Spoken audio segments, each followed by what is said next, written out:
안녕하세요. 오늘은 챕터 49-1 권리범위 확인 심판 하겠습니다. 우리가 권리범위 확인 심판 여기가 제가 써놓은 게 챕터 49-1이 있고요. 그 다음에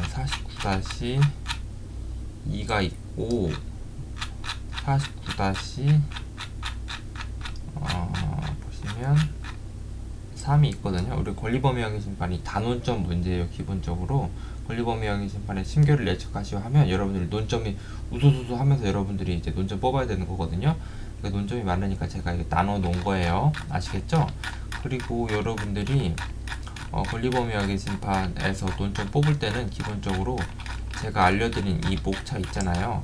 이 목차대로 여러분들이 딱 머릿속에 딱딱딱딱 하면서 하나하나씩 검토해가면서 목차를 뽑으면 되는 거예요. 쟁점들을 뽑으면 되는 거예요. 아시겠죠? 보시면 의의 취지가 있고, 그 다음에 우리 법적 성질이 있고, 우리가 그 다음에 심판이면 뭐 해야 되는 거예요? 방적분이잖아요. 방식심사, 적법성심사, 그 다음에 본안심사, 그죠? 그 다음에 종결, 요거는 그냥 뭐 하나만 써는 거고, 그 다음에 부수적인 심판 절차, 요건 앞에서 이제 했잖아요. 챕터 44-9 여기서 한 거 그냥 이제 검토 정도만 하시면 되는 거고, 권리범위학의 심판에서의 특별한 논점까지는 아니고 그냥 검토만 하면 되는 거고. 그러니까 여러분들이 법적 성질을 검토한 다음에 그 다음에 방적본 하는 거 똑같다, 심판에서 똑같다, 그렇게 알고 계시면 되는 거예요. 우리가 의의 취지부터 해봅시다. 그러니까 확인 대상 발명의 특허 발명의 권리 범위에 확인 대상 발명의 권리 범위가 속하는지 안 속하는지 요거 판단하는 게 권리 범위학의 심판이잖아요. 그게 의의인 거고, 취지가 뭐예요?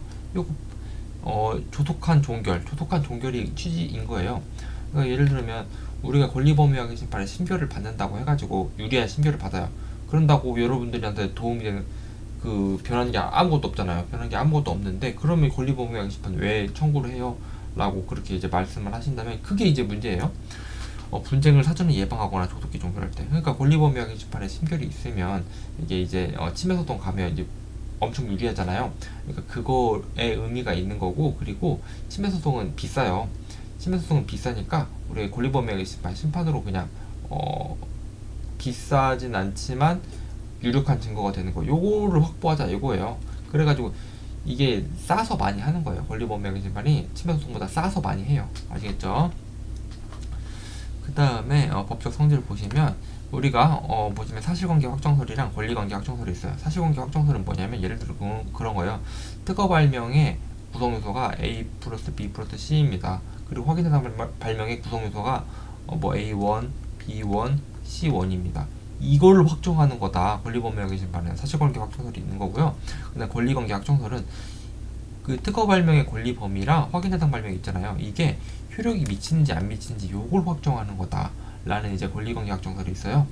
근데 우리가 요게 맞거든요. 언뜻 보면 우리가 이제 권리범위학의 심판은 심판이니까 소송이 아니잖아요.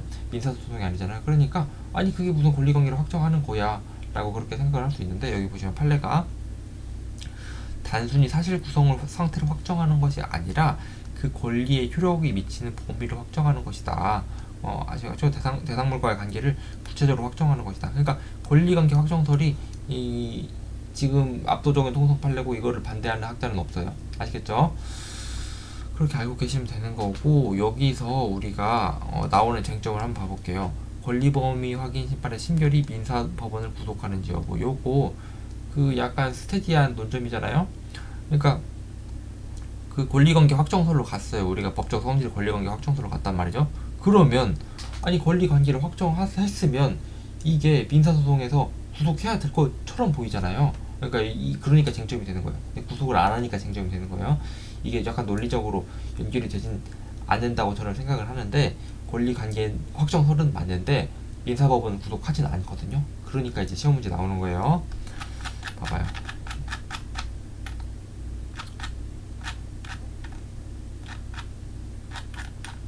구속하는지 여부 요거거든요. 침해소송에 대한 기속력 요거예요.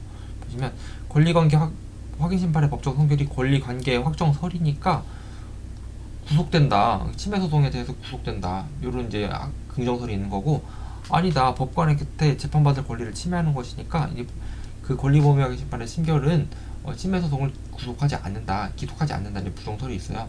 여기 뭐가 맞냐면 부정설이 맞는 거예요. 봐봐요. 유력한 증거가 된다. 이 권리범위확인 심판에서 심결은 유력한 증거가 된다. 그러나 특별한 사정이 있으면 이를 배척할 수 있다 이러거든요. 그러니까 심결을 그대로 채용하기 어렵다고 인정되는 경우에는 이를 배척할 수 있다 이러잖아요. 그러니까 권리범위확인 심판의 심결이랑 법관의 판단이랑 무조건 일치해야 되는 건 아니다. 근데 증거가 되는 걸 뿐이지 구속하진 않는다 그 말이에요. 아시겠죠? 그러니까 이걸 보고 여러분들 이 문구를 보고 아니 이거 기속력이 인정되는 거네 이렇게 생각하시면 안 되는 거예요. 기속력이 이를 배척할 수 있다 이러니까 기속력 인정이 안 되는 거예요. 아시겠죠? 요거 부정설이 타당하다. 요거 옛날에 교수님이 낸 대학 시험에서 한번 나왔으니까 요거 한번 이제 알아두세요. 됐죠? 그 다음에 우리가 이제 법적 성질 끝났으니까 방적본 들어갑니다. 방적본하고 방은 뭐 특별한 농전 없어요. 행대수방. 그 다음에 적법성 심사를 가는 거면 우리가 이제 청구인 적격이 인정돼야 되는 건데 우리가 청구인 적격이 무효심판에서 청구인 적격이 있는 거고 이제 권리범위확인 심판에서 청구인 적격이 있는 거거든요. 아시겠죠? 무효심판에서 청구인 적격이 있는 거고 권리범위확인 심판에서 청구인 적격이 있는 건데 권리범위확인 심판에서의 청구인 적격은 적극적 권리범위확인 심판에서 청구인 적격이 있는 거고 소극적 권리범위확인 심판에서 청구인 적격이 있는 거예요. 됐죠? 이 적극적 권리범위확인 심판에서 청구인 적격은 특허권자 또는 전용실시권자인데 아시겠죠? 이 전용실시권자는 옛날에 이게 쟁점이 있었어요. 여러분들도 여기까지만 그냥 알고 계세요. 이게 옛날 개정법이라서 좀 이게 쓰는 게 별로 의미는 없지만 남들 다 알고 있으니까 알고만 있어요. 여러분들 알고만 있고 답안지가 분량이 부족하다 그럼 쓰는 거고 아니면 안 써도 돼요. 옛날에는 전용실시권자가 135조 1항에 이제 명문의 규정이 없었어요. 청구인 적격 인정 안 됐어요. 그랬다가 판례는 전용실시권자의 청구인 적격을 부정했고 심판 편람은 청구인 적격을 인정했어요. 그러니까 판례랑 심판 편람이랑 달랐어요. 그래서 개정법에서 전용실시권자의 청구인 적격을 인정을 했어요. 이런 히스토리가 있으니까 알고만 계세요.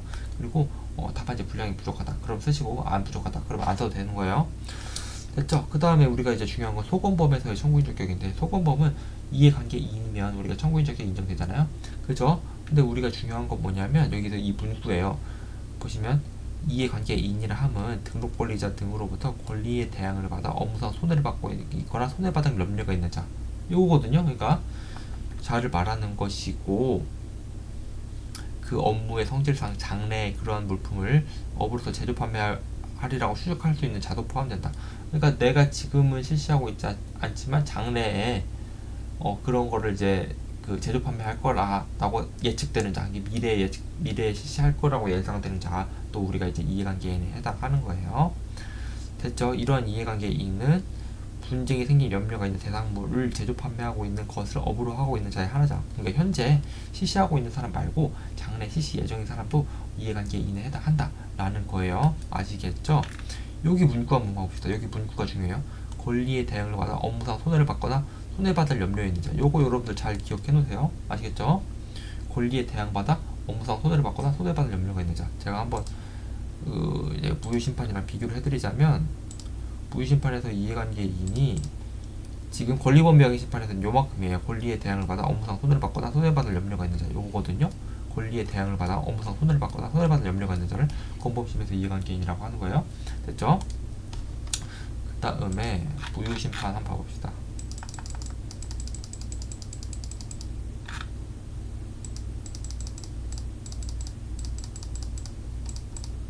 무효심판에서는 이게 판례가 이해관계인을 좀 확장시켰거든요.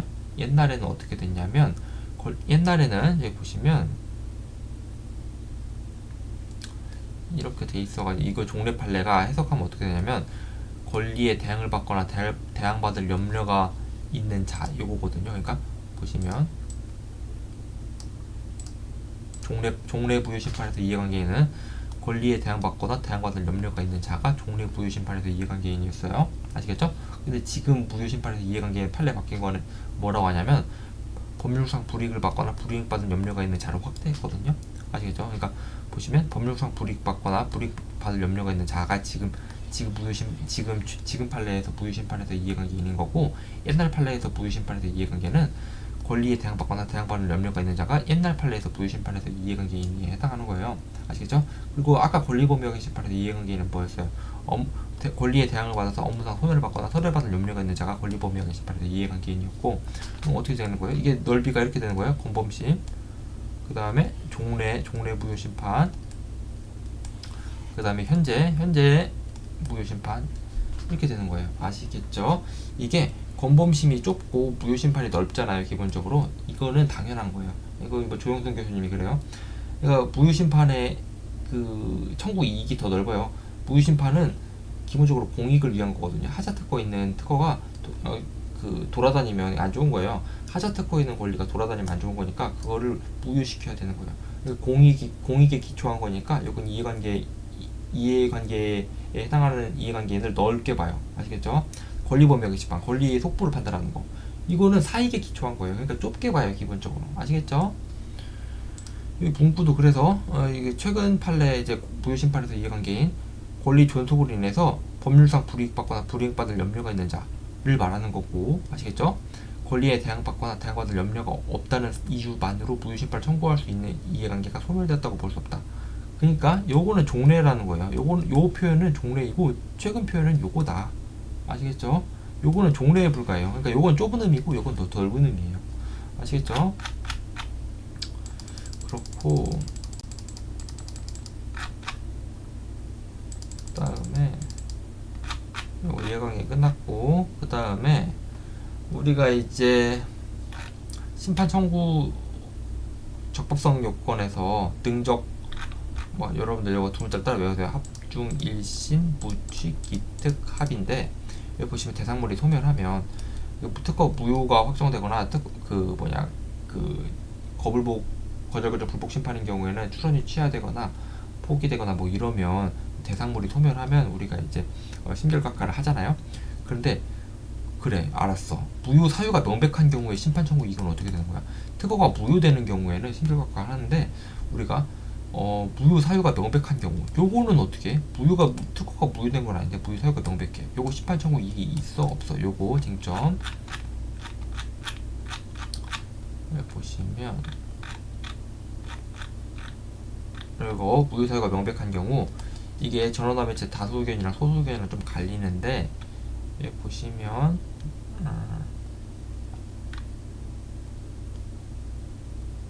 요게 보시면 이거는 공남1 두 문자가 있어요. 봐봐요. 공남1부모, 여기도 마찬가지로 공남1부모.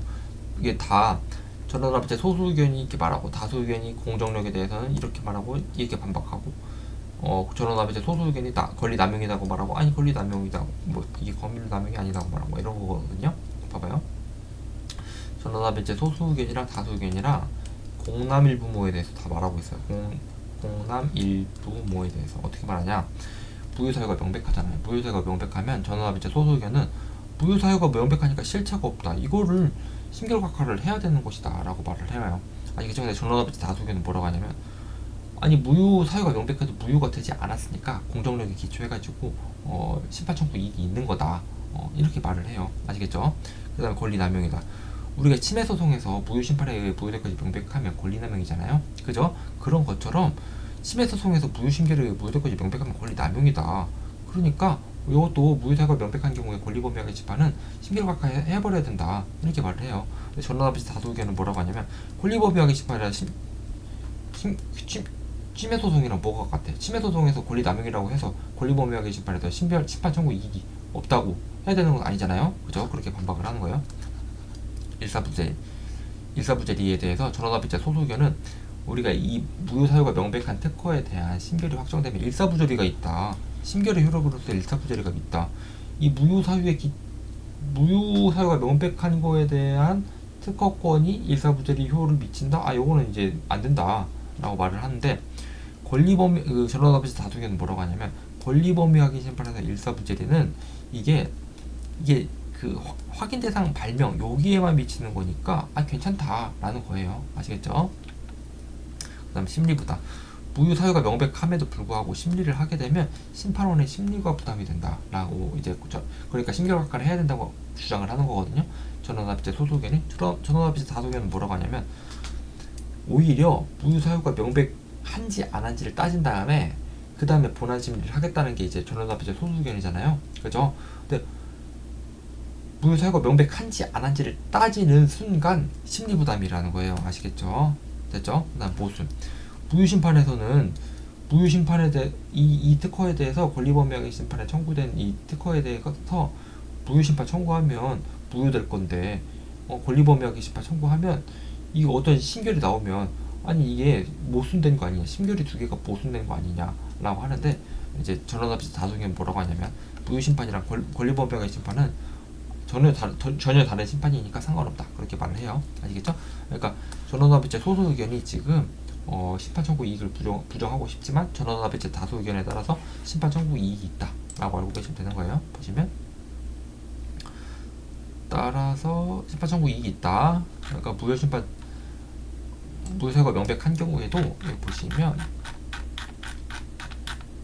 적법성 흠결에 의해 가지고 심결과가 되는 건 아니다. 됐죠? 근데 특허가 무효 심결 확정돼요. 133조 3항에 의해서 무효 심결 확정돼요. 그거는 심결과가 되는 건데, 됐죠? 요거는 심판 청구 이익이 있다라고 알고 계시면 되는 거예요. 됐죠? 그 다음에 특정 확인의 이익은 여기 다음 챕터에서 하는 거고 양이 많으니까. 그 다음에 본안 심리를 뭘 심리를 하냐면 여러분들 권리범위학의 심판에서는 보부자재는 심사를 하고요. 보호범위 간접침해도 포함하고 권리범위 부인 항변, 그 다음에 자유시식기준 항변, 효력제한 항변 요거는 심리를 하는데 선소 남지는 심리 안 해요. 아시겠죠? 선사용권 심리 안 한다. 권리소진 심리 안 한다. 권리남용 심리 안 한다. 진보성 심리 안 한다. 아시겠죠? 그러니까 여러분들이 쟁점 뽑을 때 다 필요한 거예요.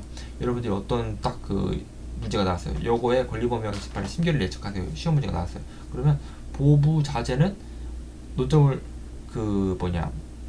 쟁점을 다 뽑는 거고 선소 남재는 이게 본안 심리가 안 된다는 게 쟁점인 거고 아시겠죠? 그렇게 해서 우리가 이제 보호범위 판단하고 권리범위 부인 항변 판단하고 자유시식기준 항변 판단하고 효력제한 사유 항변 판단하는 거 있잖아요. 여기 앞에서 챕터에서 다 검토를 하시고 쟁점 뽑으면 되는 거예요. 관련된 쟁점 다 뽑으면 되는 거예요. 그리고 선사용권은 심리 안 한다. 소진일은 심리 안 한다. 여기 이제 판례가 있는 거고 그 다음에 여기 보시면 권리남용 심리 하는지 안 하는지 쟁점이 되는 거고 진보성 심리 하는지 안 하는지 쟁점이 되는 거고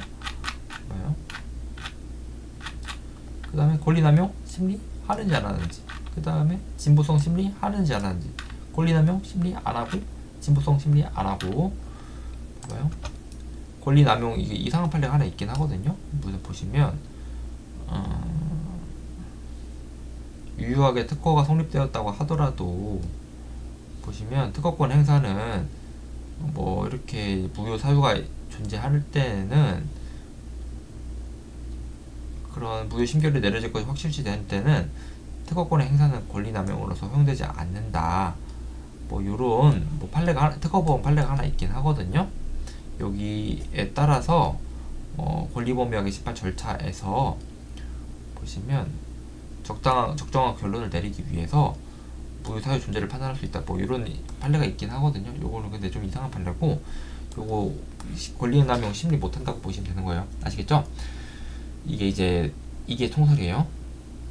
다 그렇게 해요. 다 그렇게 하고 요 판례만 이상한 거예요.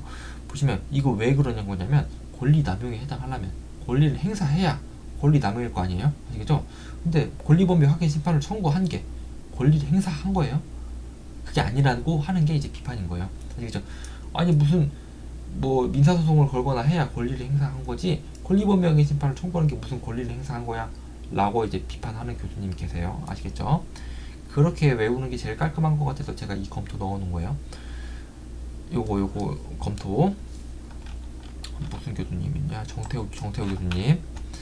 보시면 권리 행사를 해야 권리남용이지 권리 행사를 안 하는데 무슨 권리남용이에요. 아시겠죠? 그러니까 권리범위학의 심판은 권리 행사를 한 게 아니니까 권리남용도 아니고 권리남용 심리도 안 한다. 이 논리예요. 됐죠? 그 다음에 진보성을 심리를 하냐 안 하냐 보시면 진보성 판단 부정설이 타당하다 그러는데 이 공정력에 비추어 봤을 때 권리범위 본질에 공정력에 비추어 봤을 때 설령 진보성에 흠결이 있다고 하더라도 무효심판에 의해 가지고 무효심결이 확정된 게 아니잖아요. 아시겠죠? 그러니까 진보성 심리를 안 한다는 논 거예요. 그 다음에 권리범위학의 심판의 본질. 권리범위학의 심판의 본질은 권리범위 그 확인대상 발명과 특허 발명의 권리 관계를 확정하는 거지. 뭐 특허 발명의 그 하자를 판단하는 게 본질이 아니잖아요. 됐죠? 그 다음에 무효심판 기능 약화. 만약에 권리범위학의 심판에서 진보성도 심리를 해줘요. 그러면 누가 무효심판 청구를 해요? 다 권리범위학의 심판 청구하지. 무효심판을 청구를 하면 심리범위는 무효 사용만 판단하는 거고, 권리범위학의 심판을 청구를 하면 권리범위가 권리 관계도 판단해주고, 아시겠죠? 진보성도 판단해준다고 하면 누가 무효심판 청구해요? 아시겠죠? 그러니까 무효심판 기능이 약화되니까 권리범위학의 심판에서 진보성 심의하면 안 된다고 하는 거예요. 그리고 권리범위, 이건 뭐냐면 우리가 이제 그 신규성 흠결인 경우에는 권리범위 부인 항배 인정되잖아요. 신규성 흠결일 경우에는 권리범위 부인 항배 인정된다. 보시면 신규성 흠결, 신규성 반한다. 그러면 권리범위학의 심판, 아니 권리범위 부인 항배는 인정되잖아요. 권리범위 부인 항배는 우리 권리범위학의 심판에 대한 심리범위예요. 그러니까 신규성이 흠결돼서 권리범위가 부인되는 거는 권리범위학의 심판에서 심리할 수 있어요. 심리할 수 있어요. 그런데 여러분들 진보성이 반한다고 해서 권리범위가 부인이 되나요? 요거 안 되잖아요. 진보성이 부인돼서 권리범위가 부인됐고, 권리범위 부인을 권리범위 확인 심판의 심리범위다. 이 로직이 통하지 않잖아요. 아시겠죠? 요거 진보성이 부정되는 거는 권리범위 부인 항변이 인정이 되지 않으니까, 아시겠죠? 권리범위 부인 항변을 권리범위학의 심판에서 심리를 한다고 하더라도 진보성을 심리 안 하는 거예요. 됐죠? 그래서 부정설이 타당하다 라고 알고 계시면 되는 거고, 그 다음에 우리가 다 했어요. 다 했는데 요거는 그냥 깍두기로 알아두세요. 이거는 단문이거든요. 권리범위학의 심판, 교패론. 제가 옛날 초판 낼 때는 폐지론에다 그렇게 썼거든요. 왜냐하면 그 대부분의 교수님들이 폐지론 쪽이에요. 근데 이제 하다 보니까 한 2판째인가 3판째인가 요거를 존치론으로 바꾸거든요. 이게 여러분들이 다 이제 장래의 변리사인데, 권리범위학의 심판 존치론은 이거 변리사 입장이에요. 아시겠죠? 폐지론은 요거 변호사 입장이에요. 변호사 입장.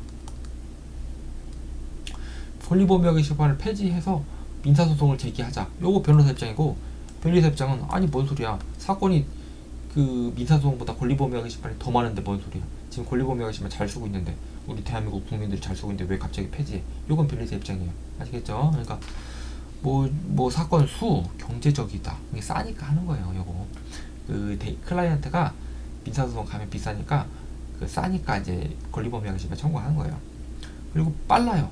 요거는 민사소송은 뭐 이제 법원이니까 이제 느리거든요. 근데 권리범위학의 심판은 행정 절차니까 요거 그냥 빨라요. 요거는.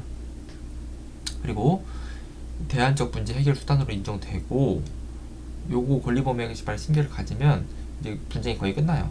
분쟁이 끝나버려 그냥. 됐죠? 존치론이 타당하다 라고 알고 계시면 되는 거고, 그 다음에 권리범위학의 심판이랑 침해소송, 요것도 시험 문제 한번 나왔거든요. 비교하시오. 권리범위학의 심판이랑 침해소송 비교하시오. 의지지 어떻게 돼요? 권리범위학의 심판은 권리관계를 확정하기 위한 횡정행위. 그러니까 여기는 권리관계 확정설 요거를 쟁점으로 뽑아서 쓸 수 있고, 침해소송에서는 그냥 침해금지 또는 침해 예방 청구, 손해배상 청구권을 할 수 있다 라고 알고 계시면 되는 거고, 요거는 우리가 방적본으로 우리가 외우잖아요. 심판은 방적본이다 라고 알고 계시면 되는 거고, 방지심사하고 적법성 심사를 하고 뭐 여러가지 적법성 사유가 있죠. 그 중에서 권리범위학의 심판이랑 침해소송이랑 이제 비교할 때 쟁점되는 거는 청구인 적격, 여기 써주시면 되는 거고, 그 다음에 침해소송 계속 중 소송범의 확인의 이익, 요거 이제 뒤에서 이제 챕터 49-3인가 거기 있는 거 써주시면 되는 거고, 확인의 이익 쪽에 있어요. 요거는. 그 다음에 침해소송에서의 소송 요건은 여러분들 뭐 당사적격 뭐 이런 거 있는 거고, 당사적격이 지금 청구인 적격이랑 약간 다르잖아요. 그거 좀 잘 알고 계시면 되는 거고, 왜냐면 이해관계인이 더 포함됐잖아요. 그 권리범위학의 심판에 이해관계인이 더 포함됐잖아요. 그리고 확인해소에는 우리가 확인이익이 있지만 권리범위하기 심판에서는 권리범위하기 심판에서도 확인이익이 있죠. 그러니까 그런 의미에서도 침해소송 계속 중 소송보험에서 확인이익 요거 그냥 비교도 한번 나오면 조금 한 줄 써주시던가 두 줄 정도 써주시던가 해가지고 쟁점도 뽑아서 쓰면 뭐 점수를 주겠죠.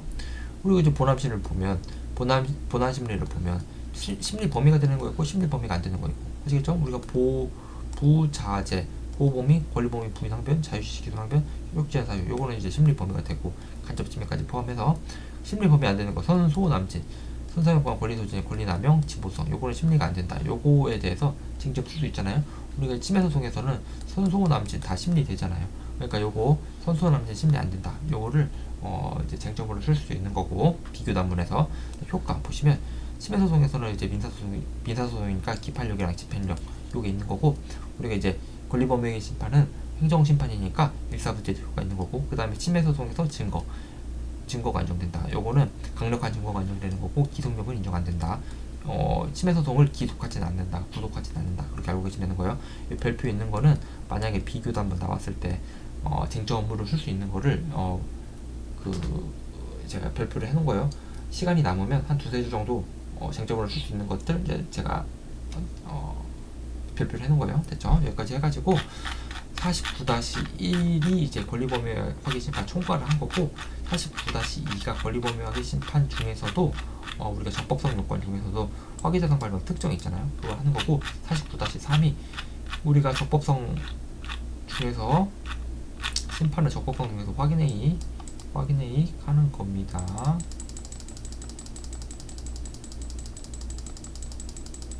아시겠죠?